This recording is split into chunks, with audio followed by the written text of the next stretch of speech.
بسم اللہ الرحمن الرحیم۔ باغ جنت کے ہیں بہرے، مدح خانے اہل بیت، تم کو مژدہ نار کا اے دشمنان اہل بیت۔ اہل بیت پاک کی گستاخیاں بے باکیاں، لعنت اللہ علیکم دشمنان اہل بیت۔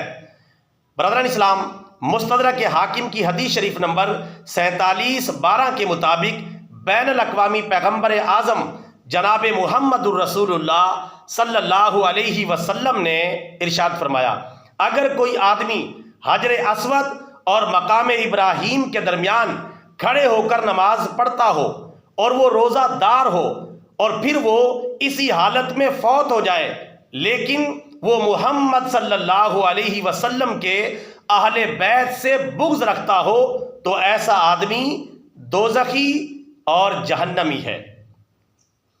باغ جنت کے ہیں بہرے، مدح خانے اہل بیت، تم کو مژدہ نار کا اے دشمنان اہل بیت۔